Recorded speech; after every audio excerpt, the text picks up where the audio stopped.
Hello, अस्सलाम वालेकुम my dear students. कैसे हैं आप लोग? ठीक हैं? आज के दिन हम लोग स्टार्ट कर रहे हैं बेटा अपना नई वीडियो हम स्टार्ट कर रहे हैं फ्रॉम क्वेश्चन नंबर 8। ईयर 2022 का था पेपर, मई जून, टाइम जोन 2 का पेपर 2 था। इसके क्वेश्चन नंबर 7 तक हम लोगों ने क्वेश्चंस कर लिए थे, और क्वेश्चन नंबर 7 से ऑनवर्ड अभी तक हम लोगों ने नहीं किए थे। तो क्वेश्चन नंबर 8 अभी हम स्टार्ट कर रहे हैं। लेकिन क्वेश्चन नंबर 8 में इशू ये है कि क्वेश्चन नंबर 8 जो है, this is about the matrices, और मैट्रिसेस आपके सिलेबस में इस वक्त नहीं है। तो ये हम क्वेश्चन नंबर 8 अभी हम इसको स्किप कर रहे हैं। 8 का ए और बी पार्ट, और 8 के सी पार्ट पे आते हैं। इट्स अबाउट द ट्रांसफॉर्मेशन है। ठीक है जी, तो इसको स्टार्ट करते हैं। ट्रांसफॉर्मेशन में ये कैसे होगा देखें। The diagram shows shape A and shape B. Describe fully the single transformation that maps shape A onto shape B. So अब ये कैसे होगा? शेप A को शेप B पे अगर आप मैप कर रहे हो, तो ये कुछ इस तरह से है आपके पास कि आपने बताना है कि शेप A शेप B पे जा रही है, तो क्या जा रही है सिंगल ट्रांसफॉर्मेशन में आपने बतानी है। So it's quite easy. देखें जी, पॉइंट A शेप है और ये B शेप है। अगर ये रिफ्लेक्शन होती तो रिफ्लेक्शन में आपको पता है कि लेफ्ट और राइट हो जाते, लेफ्ट वाली चीज राइट पे चली जाती है, फ्लिप हो जाती है डायग्राम। तो यहाँ पे फ्लिप नहीं हो रही है, एज इट इज डायग्राम को उठा के सीधा सीधा ऊपर लेके गया गया है। तो ये हमारे पास रिफ्लेक्शन नहीं है, रोटेशन भी ऑब्वियसली नहीं है, इनलार्ज भी नहीं हो रही डायग्राम। तो अब यहाँ पे हमारे पास एक ही ऑप्शन है कि सीधा सा आपने इस डायग्राम को उठाया और उठा के इधर ऊपर रख दिया। तो ये है हमारे पास एक ट्रांसलेशन। और ट्रांसलेशन, सिर्फ ट्रांसलेशन लिख देना काफी नहीं है, आपको कंप्लीट ट्रांसफॉर्मेशन बतानी है कि ट्रांसफॉर्मेशन किस किस्म की है। एक चीज आप बता रहे हो कि ट्रांसलेशन है, उसके बाद फर्दर आप ये बताओगे कि ट्रांसलेशन की नेचर क्या, आगे फर्दर इसको डिस्क्राइब करेंगे। तो आप कोई सा भी एक पॉइंट चूज कर लो। लेट सपोज कीजिए मेरे पास ये वाला एक पॉइंट है। ठीक है, the coordinates of this point is -1 and 2। तो ट्रांसलेशन में आपको पता है कि क्या डायग्राम में क्या लिखते हो, इमेज होता है, image matrix is equal to object matrix plus translation matrix. ठीक है, तो इमेज है आपके पास। पहले ऑब्जेक्ट देख लो, ये ऑब्जेक्ट है, ए बी पे जा रहा है, तो कोई सा एक पॉइंट मैंने चूज किया। लेट सपोज ये वाला पॉइंट है ऑब्जेक्ट का। यहाँ x-1 है और यहाँ पे y है 2, राइट। ट्रांसलेशन मैट्रिक्स हमें नहीं पता टी क्या है यहाँ पर, लेकिन इमेज इसकी पता है कि इमेज है ये वाला पॉइंट, और इसके कोऑर्डिनेट्स है -5 and 5, -5 और 5 है। सो अब आप चाहो तो इसको लेफ्ट साइड पे ले जाओ, -5 5, और ये प्लस से हो जाएगा minus -1 and 2। This is the translation. तो ये टी हमारे पास बन जाएगा -5, और ये माइनस माइनस +5, 1 हो जाएगा, तो -5 + 1 -4, 5 - 2 becomes 3। तो ये ट्रांसलेशन हमारे पास आ रही है -4 और 3 की। -4 और 3 डायरेक्टली बताया जा सकता था यहाँ से कि आपने इस पॉइंट को पहले हॉरिजॉन्टल मूवमेंट चेक कर लें। आप इसको हॉरिजॉन्टली इस तरफ बैक साइड पे लेके जा रहे हो, 1 2 3 4 यूनिट आप बैक साइड पे जा रहे हो, एंड 1 2 3 3 यूनिट्स आप ऊपर जा रहे हो। तो डायरेक्ट भी लिखा जा सकता था, लेकिन आपको समझाने के लिए मैंने ये सारी वर्किंग की है कि 4 यूनिट्स ये बैक साइड हुआ है। बैक साइड को हमेशा माइनस में मेंशन करते हैं, और अप साइड हमेशा प्लस में होती है। अगर ये बैक साइड पे ना जाता, फ्रंट साइड पे जाता, आगे की तरफ जा रहा होता, तो उसको प्लस कहते। नीचे जा रहा होता तो उसको माइनस कहते। वर्टिकल, ऊपर का नंबर हॉरिजॉन्टल मूवमेंट को, और नीचे का नंबर वर्टिकल मूवमेंट को शो करता है। ठीक है, तो -4 और 3 हमारे पास ये ट्रांसफॉर्मेशन आ गई, -4 and 3। ठीक है, ये 2 नंबर का ट्रांसलेशन कौन सी थी, ट्रांसलेशन है।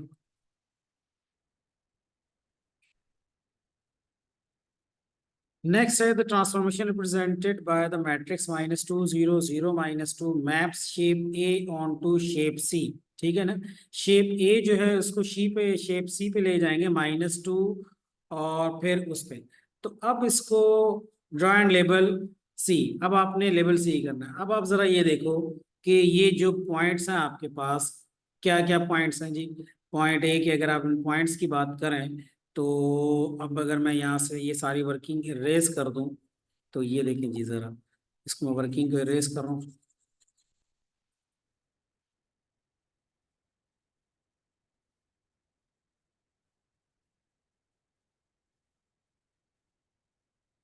देखिए अब है यहाँ पर हमारे पास पॉइंट ए के कोऑर्डिनेट्स क्या है आपके पास, -1 और 2 है।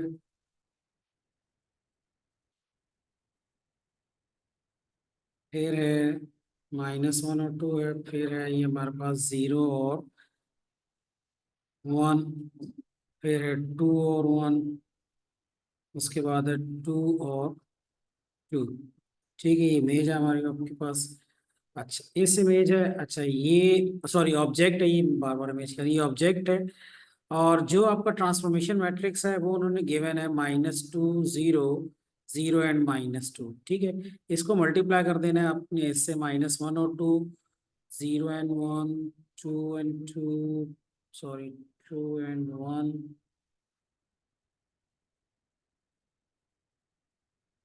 2 एंड 1, फिर 2 और 2, इस पे ही। अब आप इसको जब करोगे तो हमें पता है कि रो इंटू कॉलम जो मल्टीप्लीकेशन होती है, -2 इंटू -1 से मल्टीप्लाई होगा तो +2 हो जाता है। फिर 0 और 2 से होगा तो ये -2 इंटू -1, 2, 0 इंटू 2, ये 0 हो जाता है, मैं नहीं लिख रहा, मैं डायरेक्ट सिर्फ ये लिख रहा हूँ फर्स्ट रो। फिर सेकंड कॉलम से होगी -2 इंटू 0, 0 हो जाएगा ये। और 0 इंटू 1, ये भी 0 हो जाएगा। फिर -2 इंटू 2, यानी ये 0 है। फिर देखिए -2 इंटू 2, -4, 0 + 1 0 हो जाएगा, तो ये खाली -4 ही यहाँ पे आएगा।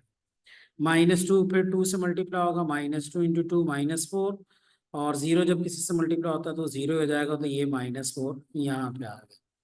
सिमिलरली ये 0 जब जिससे भी मल्टीप्लाई होगा, 0 इंटू -1 वो 0 होगा। फिर -2 मल्टीप्लाई, अब ये सेकंड रो है, ठीक है ना, सेकंड रो इधर फर्स्ट कॉलम से होगी, 0 इंटू -1 0, -2 इंटू 2 -4, फिर 0 इंटू 0 0 हो जाएगा, फिर -2 इंटू 1 हो जाएगा -2, फिर 0 को 2 से किया 0, -2 इंटू 1 -2, फिर 0 और -4, तो ये इमेज मैट्रिक्स बन जाएगा वो। अब आप देख लो, 2 और -4, 2 यहाँ पर है और x का -4, सॉरी x का 2 है, y का -4, 2 और y का -4 यहाँ पे आ जाता है। फिर है 0 और -2, x का 0 और y का -2 फिर यहाँ आ जाता है, सॉरी x का 0 और y का -2 ये इधर आएगा, वहाँ नहीं आएगा। x का 0, y का -2 इस पॉइंट पे, ये वाला पॉइंट है। फिर x -4 and y is also -4, -4 और -2, ये पॉइंट है। फिर -4 और -4 ये वाला पॉइंट। ठीक है जी, ये आप ज्वाइन कर लो इनको।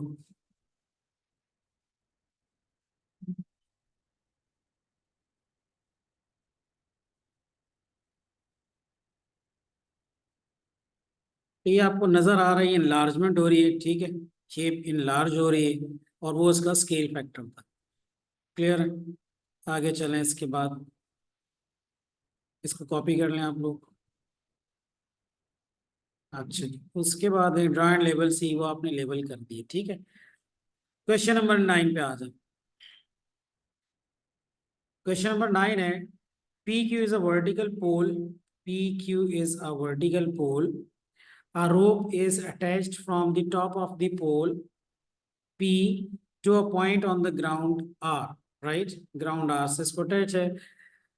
PR is given 20, RQ is given 11, and RQP is equal to 90 degree. RQP 90 degree given है। Show that PQ आपने बताना है कि जी 16.70 आ रहा है। तो PQ बहुत सिंपल है, ऑब्वियसली पाइथागोरस थ्योरम लगाएंगे आप, 90 डिग्री के ऑपोजिट हाइपोटेन्यूज 20 का square is equal to 11 square plus P Q का स्क्वायर हो जाएगा। So this is equal to 400 -121 is equal to P Q square. तो ये हमारे पास हो जाएगा P Q is equal to 400 -121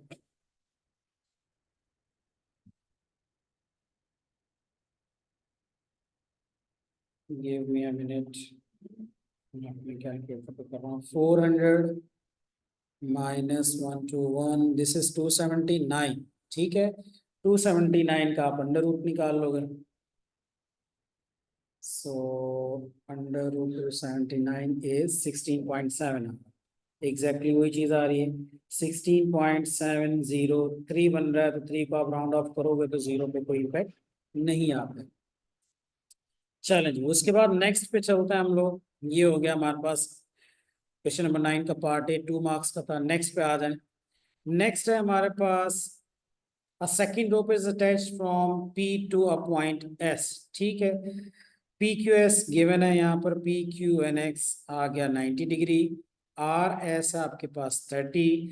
the angle of elevation of P from S is 36 degree. Angle of elevation of P from S, P का angle of elevation from S है 36 degree.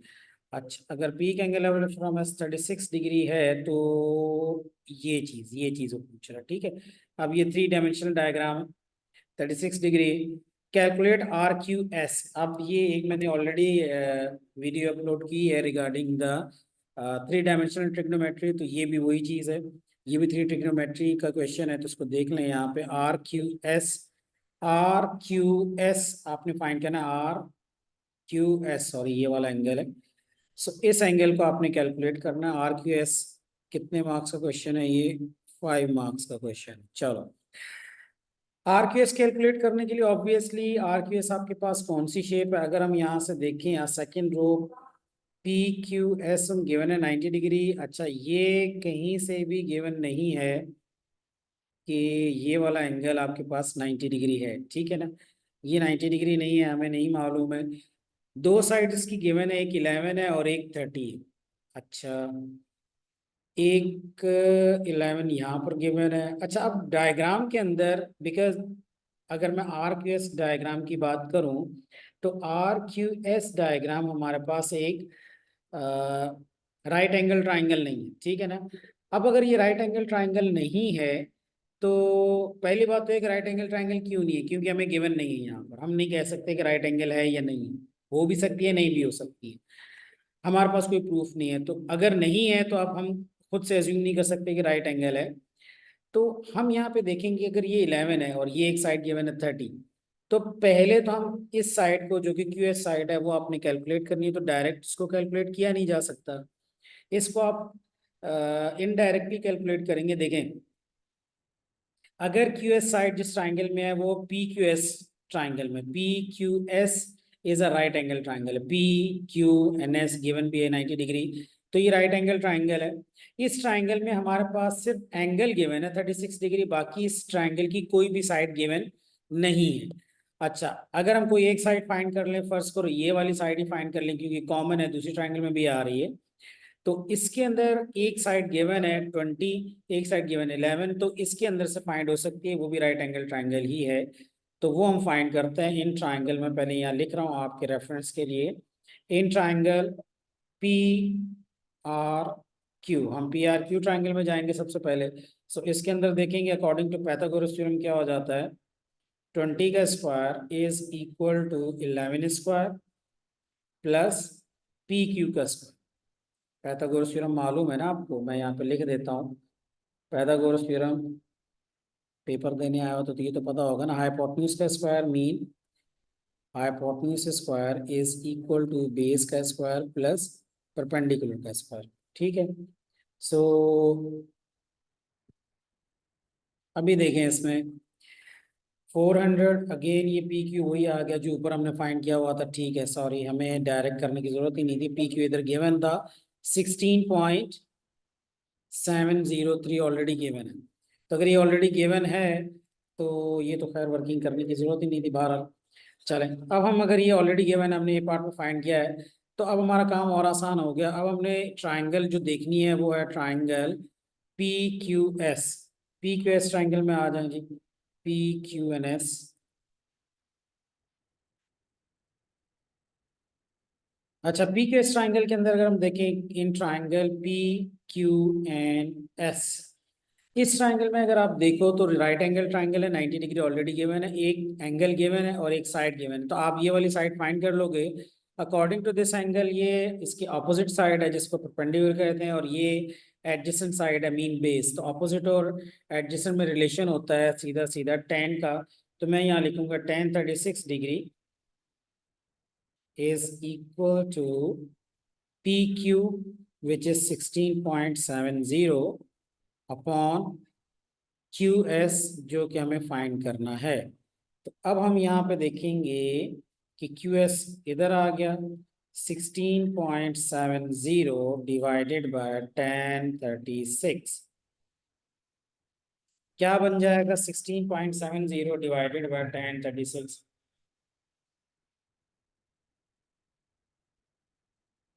16.7 divided by tan 36 degree, ये आ जाएगा 22.98। ठीक है जी, ये हमारे पास आ जा रहा है QS इज इक्वल टू 22.98। अगर मैं 985 है तो मैं 22 पॉइंट अगर 2 डेसिमल प्लेसेस तक लिखूं तो मैं 22.985 ही लिख देता हूँ। 986 लिख, 3 डेसिमल प्लेसेस तक मैंने लिखा 22.986। ठीक है।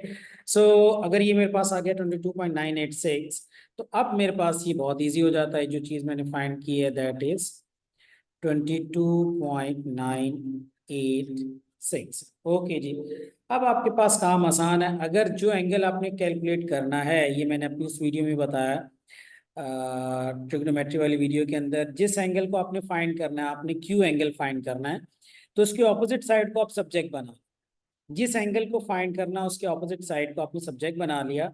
तो मैंने यहाँ सब्जेक्ट बना लिया 30 को, 30 का स्क्वायर इज इक्वल टू 11 का स्क्वायर प्लस 22.986 का स्क्वायर। कॉस रूल अप्लाई करेंगे आप, -2 11 22.986 और कॉस बन जाएगा यहाँ पर Q। अच्छा, अब ये 22.986 को 23 नहीं कीजिएगा क्योंकि इट्स टू अर्ली, क्योंकि अगर आपने इस आंसर को फिर आगे यूज करना है तो अगर यहाँ राउंड ऑफ कर दिया तो आगे जाके फिर दोबारा राउंड ऑफ करोगे तो वो आंसर में जब दो दो दफा राउंड ऑफ हो जाता है आंसर आपका, प्रोसेस में पहले एक दफा कहीं राउंड ऑफ हुआ फिर दोबारा राउंड ऑफ हुआ तो फिर उसमें एक्यूरेसी जो है कंप्रोमाइज हो जाती है। तो वो अभी हम नहीं करेंगे, इसको एज इट इज मैंने लिखा है। सो 30 का स्क्वायर हो जाएगा 900।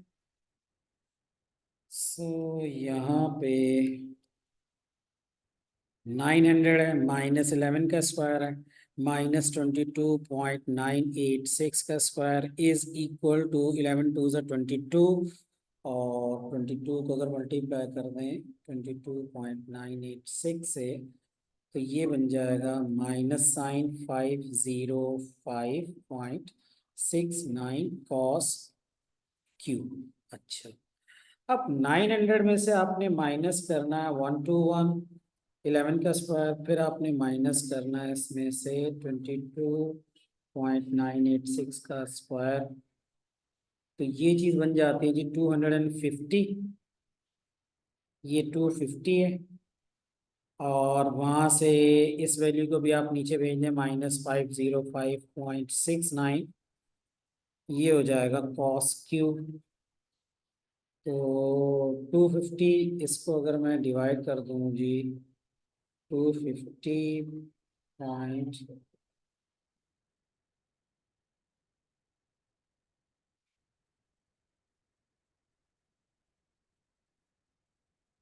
505.69, तो ये बन जाता है cos q is equal to -0.496 कर दें आप।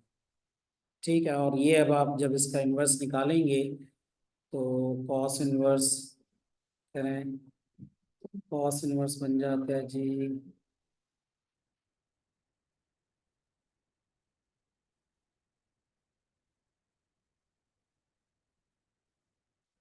cos inverse 0.496 point.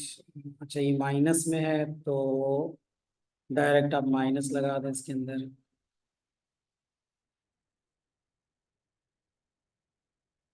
ये आ रहा है 119.74 डिग्री। ठीक है, 119.74 डिग्री इसका आंसर आ रहा है, RQS बन जाएगा। ठीक है, let me check the answer. Question number 8 था हमारे पास 119.6 आ रहा है। ठीक है, 119.1 करेक्ट, टू 1 डेसिमल प्लेस करें, 0.6 से 119.8 तक सही है, तो ठीक आंसर है हमारा। ठीक है जी, तो ये हो गया आपके पास 119.74, 0.6 भी सही था, 0.8 भी सही था, ये भी सही है। तो इसको अब आप अपने पास वीडियो पॉज करके इसको नोट डाउन कर लो। सही है, चलो नेक्स्ट क्वेश्चन पे चलते हैं हम। इसके बाद नेक्स्ट है हमारे पास क्वेश्चन नंबर, इसी का सी पार्ट है। सी पार्ट है कि जी third rope is attach from P to a point T, T P Q is equal to 40 degree and P Q T is equal to 97 degree. Calculate आपने करना है जी पी टी।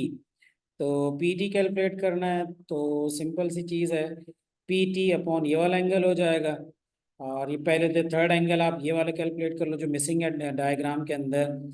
एक अगर 97 है तो उन दोनों को आप माइनस कर दो, 180 minus 40 minus 97, this is 43 degree जी।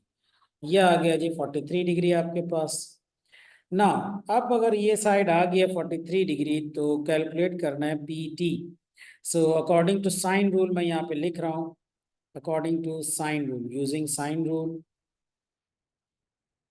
क्या हो जाएगा यहाँ पर। सबसे पहले तो पी टी कैलकुलेट करना, तो P T upon sine 16.70 is equal to, अब जो side sorry P T upon sine नहीं, पी टी अपॉन ये मुझे पी टी अपॉन साइन 97 लिखना था।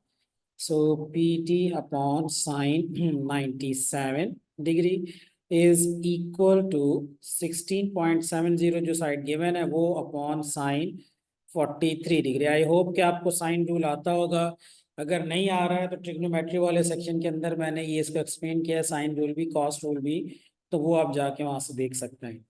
P T is equal to 16.70 divided by sine 43 degree multiply by sine 97 degree. ठीक है, denominator में है वहां चला जाएगा तो मल्टीप्लाई हो जाएगा। कैलकुलेटर में अब आप इसको लिख लें, 16.7 डिवाइडेड बाय साइन 43, साइन 43 हो जाएगा जी 24.486, 24.486 मल्टीप्लाई बाय साइन 97। अच्छा, साइन 97, तो ये बन जाता है जी हमारे पास 24.3। तो 24.3 हमारे पास आंसर आ रहा है पीटी का। क्लियर, चेक कर लेते हैं आंसर 24.3 है या नहीं है। जी बिल्कुल 24.3 है, सही है। तो इसको भी आप अपने पास नोट डाउन कर लें। क्लियर हो गया, चलें 4 मार्क का क्वेश्चन है, बहुत इजी है, बहुत सिंपल है। पहले साइन रूल आता था 3 मार्क्स का और कॉस रूल आता आया करता था 4 मार्क्स का। तो स्टूडेंट्स मार्क्स देख के समझ जाते थे कि यहाँ साइन रूल अप्लाई हो रहा है कि कॉस रूल, लेकिन अब इन्होंने चेंज कर दिए, साइन रूल के क्वेश्चंस भी 4 मार्क्स के आ रहे होते हैं और कॉस रूल का भी 3 मार्क्स का आ जाता है। तो ये अब कोई लॉ नहीं बचा पीछे के 4 मार्क्स का है। तो ये एक ट्रिक होती थी स्टूडेंट्स के जहन में, तो अब वो चीज़ नहीं है बाहर। ठीक है, क्वेश्चन नंबर नेक्स्ट पे आ जाए, क्वेश्चन नंबर 10, आई थिंक ये लास्ट क्वेश्चन है। D is the point 46 and E is the point EE. The length of DE is under root 20. Form an equation in E and solve it to find the possible coordinates of E. Show your working. Now, D is the point है जी आपके पास, the length of DE कितने marks का question है? ओहो 5 marks का question है ये भी। अच्छा जी, D is the point 46, E भी है हमारे पास, find in E and solve it to find the possible coordinates of E, show your working। अच्छा जी, अच्छा सबसे पहले तो यहाँ पर अब इशू ये है कि आपके पास एक पॉइंट तो गिवन है, फर्स्ट करेंगे जी the point is D, the coordinates of D are also given 4 और 6 है, और एक पॉइंट और है जो कि हमें गिवन नहीं है, लेकिन उसके कोऑर्डिनेट्स वो कह रहे हैं कि ई हैं, यानी कि वो ऑब्वियसली कोऑर्डिनेट्स भी गिवन नहीं है, लेकिन पूरी इसकी जो लेंथ है वो हमें गिवन है √20। तो अब ये कैसे फाइंड करेंगे? अब वो कह रहे हैं फॉर्म एन इक्वेशन इन ई, तो आपने पहले तो इस लाइन की इक्वेशन फाइंड करेंगे, वो इक्वेशन जो आएगी इन टर्म्स ऑफ ई आएगी। अच्छा, इन टर्म्स ऑफ ई अगर आएगी तो कैसे आएगी? देखें, पहले तो ग्रेडियंट अगर मैं इसका फाइंड करूं, इस लाइन का ग्रेडियंट होगा E-6 अपॉन E-4। अब ग्रेडियंट हमें पता ही नहीं है, ये होगा इसका ग्रेडियंट। अच्छा, जब आप इसको फर्दर सॉल्व करोगे, इसका वाई इंटरसेप्ट क्या आएगा? इसका वाई इंटरसेप्ट भी हमारे पास आ जाएगा y is equal to M X. इसी तरह से करते हैं, y is equal to M X plus C. ठीक है, y की जगह आप किसी भी एक कोऑर्डिनेट्स के लिख लो कि जी 6 है, y 6 है, m इसका E-6, ये हो गया जी E-6 अपॉन E-4, और x की जगह जो चीज आएगी वो होगा 4। x 4 है, y 6 है, प्लस सी। ठीक है, तो ये बन जाएगा हमारे पास E4, या हम E-4 को इक्वल की 4E-24 अपॉन E-4 प्लस सी है। इसको सबको उठा के अगर उधर भेज दें तो ये बन जाएगा जी E-4 into 6, that is equal to 4E-24 plus C. तो 6-4 में E-4, ठीक है, 6 ने E से मल्टीप्लाई किया, 6E, 6 into 4 24 is equal to 4E-24 plus 6। अब आप ये देखो, -24, ये भी -24, as it is value equal की लेफ्ट और राइट पे तो कैंसिल हो जाएंगी। 6E-4E बनेगा आपके पास C, यानी कि C की वैल्यू आ रही है 2E। क्लियर? तो इक्वेशन क्या बनेगी यहाँ पर? इसकी इक्वेशन बनेगी y is equal to M X, M आपके पास है E-6 अपॉन E-4, ये m है, इसके साथ x लगा दिया, प्लस c की जगह आपने लगा दिया 2E। ये बन गई इसकी इक्वेशन। सही है। अब इस इक्वेशन के अंदर form an equation in E and solve it to find the possible coordinates of E. अच्छा जी, अब आप ये देखो कि डिस्टेंस जो इन्होंने बताया हुआ है वो ऑलरेडी इन्होंने बताया DE। अच्छा, डिस्टेंस ऑलरेडी गिवन है, तो आप यहाँ से अगर डिस्टेंस फाइंड करेंगे तो डिस्टेंस कैसे आएगा? D है और E पॉइंट है, तो डिस्टेंस आपके पास आएगा DE। अगर मैं डिस्टेंस इसका कैलकुलेट करने जाऊं तो √(x2 - x1), यानी कि E-4 का होल स्क्वायर प्लस E-6 का होल स्क्वायर, ये हो जाएगा यहाँ पर। तो DE की जगह आपने लगा दिया √20, यहाँ पे बन जाएगा भाई हमारे पास, इसको स्क्वायर से एक्सपेंड कर लेते हैं, चलें। E² - 80 प्लस 16, फिर है प्लस E² - 6 2 12E प्लस 36, और ये अंडर रूट है। स्क्वायर अगर आप दोनों तरफ लगा दो तो अंडर रूट उस स्क्वायर से कैंसिल होने की वजह से खत्म हो जाएगा, स्क्वायर एंड रूट से cancel. So 20 is equal to E² plus E², साथ साथ में इसको सिंप्लीफाई भी कर रहा हूँ, 2E² -80 और -12 भी बन जाएगा -20E, प्लस 16 प्लस 36 बन जाएगा 252। ठीक है, सो ये हो जाएगा जी आपके पास 2E का स्क्वायर -20E plus 52 -20, this is equal to 0। So जी ये बनेगा 2E का स्क्वायर -20E, 20 30 40 50 plus 32 is equal to 0। Equation can be divided by 2 से सिंप्लीफाई हो रही है, तो इक्वेशन बनेगी E² -10E प्लस 16। अच्छा, अब आप इसको आगे क्वाड्रेटिक इक्वेशन बन के इसको सॉल्व करेंगे 16 के फैक्टर से। 2 8 16, बिल्कुल 2 8 16, तो 2 और 8 आ सकता है। E² है -8E -2E प्लस 16। ई को कॉमन लिया, ई -8, -2 को कॉमन लिया, ई -8।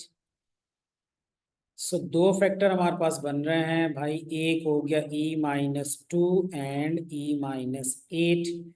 तो E की दो वैल्यू आ रही हैं, एक बन गई E-2 इज इक्वल टू 0।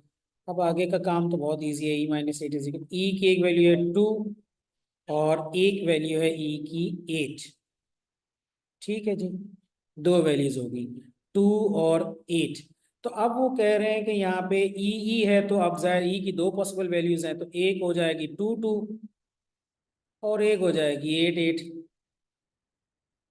ठीक है ना, तो ये दोनों वैल्यूज हो सकती है ई की, क्योंकि ई सेम है, ई और ई दोनों सेम है, तो आप दोनों सेम नंबर लेंगे 2 2 और 8 8। ठीक है, ये होगा इसका आंसर। इसको चेक कर लेते हैं वर्किंग, आंसर क्या है इसका। 2 2 एंड 8 8। ठीक है जी, ये हो गया आपके पास सारा यहाँ पर क्लियर। अच्छा, हम लोगों ने स्टार्ट में जो इक्वेशन फाइंड की है, इक्वेशन फाइंड करने की जरूरत नहीं थी, इक्वेशन के अंदर लिखा हुआ प्रश्न पत्नी क्यों है। बहरहाल 2 2 और 8 8 इसका आंसर आ जाएगा, इसको आप नोट डाउन कर लें। ये इक्वेशन की, या तो मैं समझा नहीं इक्वेशन क्यों कह रहे थे, बहरहाल इक्वेशन की जरूरत नहीं थी, डायरेक्ट आप डिस्टेंस फार्मूले से भी इसको सॉल्व कर सकते थे। ठीक है, चलें नेक्स्ट पे चलते हैं, इसके बाद इसको कॉपी कर लें आप लोग। नेक्स्ट पे आ जाए जी, क्वेश्चन नंबर बी है, आई थिंक ये आखिरी है। चलें जी, आखिरी है, इसके बाद कुछ और ही मुश्किल लगी। देखें, F is the point minus F और 5f, the gradient of the perpendicular bisector of D F is 3/2, find the value of F. अब ये भी 4 मार्क्स का है। अच्छा, इसको आप कैसे करेंगे, F is the point, the gradient of the perpendicular bisector of D F, D हमारे पास पॉइंट ऑलरेडी था, कितना था 4 और 6। अब जरा देखो, अपनी इमेजिनेशन के लिए आप डायग्राम बना सकते हैं। एक पॉइंट है डी, 4 एंड 6, एक और पॉइंट है एफ। फर्स्ट करें, मैं एफ को यहाँ बना लेता हूँ। Point F is minus F and 5f। ठीक है, so the gradient of the perpendicular bisector of D F is, अब परपेंडिकुलर बाइसेक्टर जो है इस लाइन के ऊपर जो परपेंडिकुलर है और जो इसको बाइसेक्ट भी कर, इक्वली कट भी कर रहा है, उस परपेंडिकुलर बाइसेक्टर का, यानी इस लाइन का जो ग्रेडियंट है, the gradient of the perpendicular bisector of D F is 3/, चलेंगे इसका ग्रेडियंट है 3/2। Find the value of F, तो आपने एफ की वैल्यू बतानी है। चलो, दो लाइनें अगर आपस में परपेंडिकुलर हैं, एक का ग्रेडियंट गिवन है तो दूसरे का ग्रेडियंट आप सिंपली फाइंड कर सकते हैं। अगर मैं इसको कहूँ m1 m2 is equal to -1, formula लगाए बगैर भी आप कर सकते हो। बहरहाल इस लाइन का ग्रेडियंट अगर 3/2 है, दूसरी का ग्रेडियंट होगा m2, तो m2 बन जाएगी आपके पास -2/3। जब 2 उधर जाएगा तो ऊपर चला जाएगा, 3 उधर जाएगा तो नीचे आ जाएगा। तो दूसरी लाइन का ग्रेडियंट, इसका ग्रेडियंट आ रहा है आपके पास -2/3। क्लियर। अगर इस लाइन का ग्रेडियंट आ गया आपके पास -2/3, तो अब ग्रेडियंट का मतलब क्या होता है, ग्रेडियंट है यानी कि डी और एफ से अगर आप ग्रेडियंट फाइंड करो तो कैसे आएगा, तो मैं यहाँ लिख रहा हूँ gradient of D F, gradient of D and F किसके इक्वल होगा, 5f -6 अपॉन, फिर है वहां पे -f -4। अब ये ग्रेडियंट ऑलरेडी आपके पास है, -2/3 is equal to 5f -6 upon -f और -4। अब देखो, जब ये आपके पास फ्रैक्शन गिवन होता है, एक फ्रैक्शन लेफ्ट साइड पे, एक फ्रैक्शन राइट साइड पे, तो आप ये भी कर सकते हो कि न्यूमरेटर न्यूमरेटर की इक्वल, डिनोमिनेटर डिनोमिनेटर की इक्वल। भाई अगर यहाँ पे हमें एफ की वैल्यू पता होती और वहाँ यहाँ पे पुट करते, तो इसको सॉल्व करने से आंसर आता 2, और नीचे अगर हम पुट करते तो सॉल्व करने से आंसर आना था f-3 आना था। ठीक है, सो यहाँ पे अब हम यही काम कर रहे हैं कि फर्स्ट करें हम ये -2 ऊपर वाले के साथ ले लें, कोई फर्क नहीं पड़ता, नीचे वाले के साथ लेना चाहें तो उससे भी कुछ नहीं। तो माइनस हमने यहाँ लिख लिया कि जी माइनस है हमारे पास 2 is equal to 5f minus 6 एक चीज, सो -2 + 6 हो गया 5f। तो 5f को हम कह रहे हैं भाई यहाँ पर 5f हो जाएगा 6 - 2 4। तो स्मॉल f की एक वैल्यू आ रही है 6 - 2 4/5, एक तो हो गया ये। अच्छा दूसरा क्या है, -f -4 = 3। तो -f को हम लिखेंगे 3 + 4 7।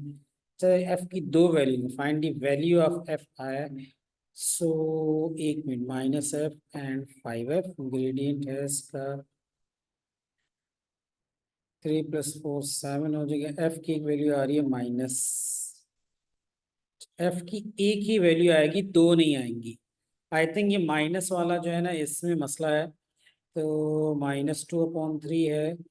हम ये करते हैं कि 5f - 6/-f - 4 is equal to -2/3।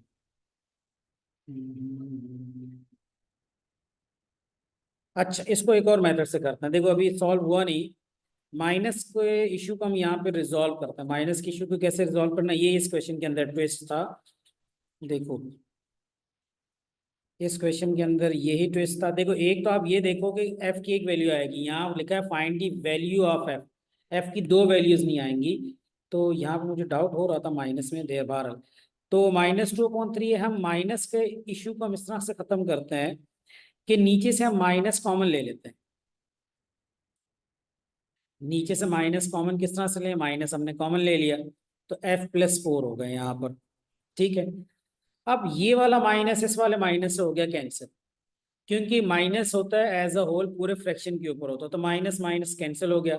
अब ये बन गया हमारे पास 2/3 is equal to 5f - 6/f + 4। अब वो मामला ही खत्म हो गया कि माइनस ऊपर लगाएं या नीचे लगाएं, आप जिसके साथ भी लगाएं। बहरहाल अब ये बन गया 5f - 6 is equal to 2। So 5f is equal to 2 + 6 mean ये हो जाएगा 8। तो ये हो जाएगा आपके पास 5f - 6 इज इक्वल टू 2। अभी भी ये सही नहीं है तो एक मिनट, अगर ये अभी भी इसके अंदर इश्यू है तो हम इक्वेशन से ही सॉल्व करते हैं भाई। आई एम सॉरी, ये बार बार मसला हो रहा है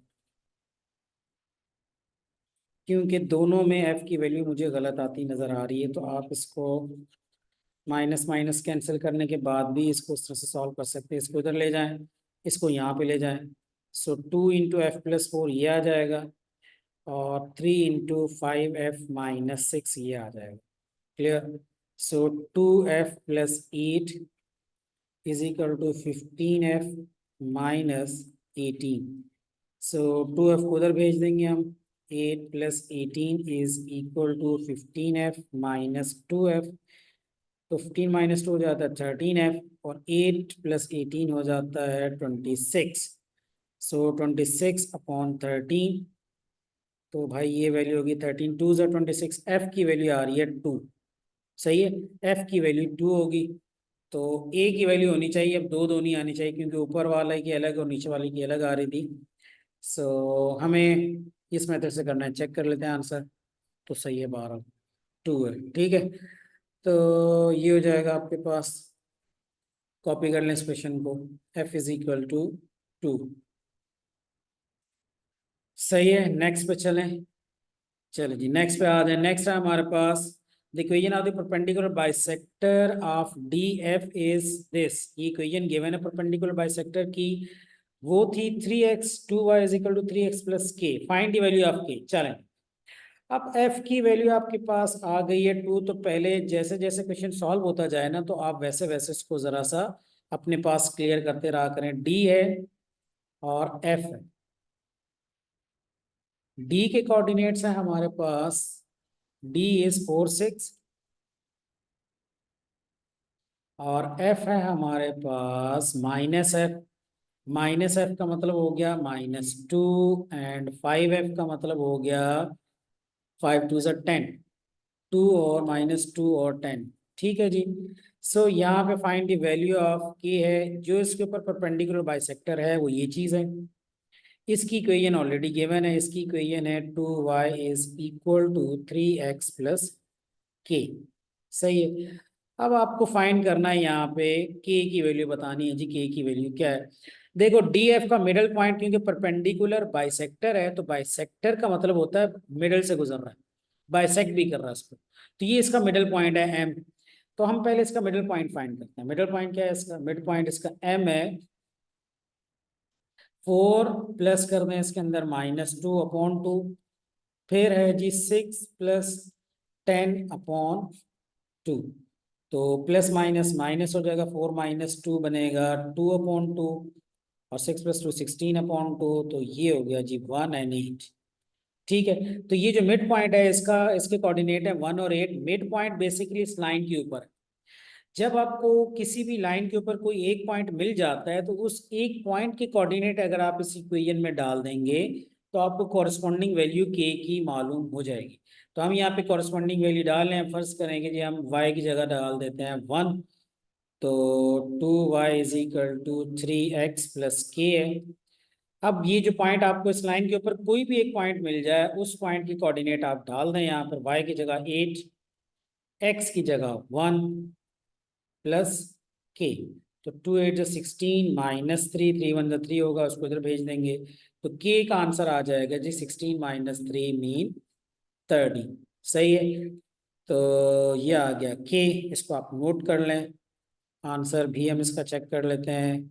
ठीक है, 18 भी नजर आना चाहिए भाई क्वेश्चन में, यानी ऑब्वियसली 18 आपने बनाना है, उसके बगैर आप फाइंड नहीं कर सकते। दोबारा सुन लें, जब एक लाइन के ऊपर आपको कोई सा भी एक पॉइंट पता चल जाता है तो उस पॉइंट के कोऑर्डिनेट्स आप इक्वेशन के अंदर डाल के इक्वेशन में से जो भी अननोन है वो इजीली कैलकुलेट कर सकता है।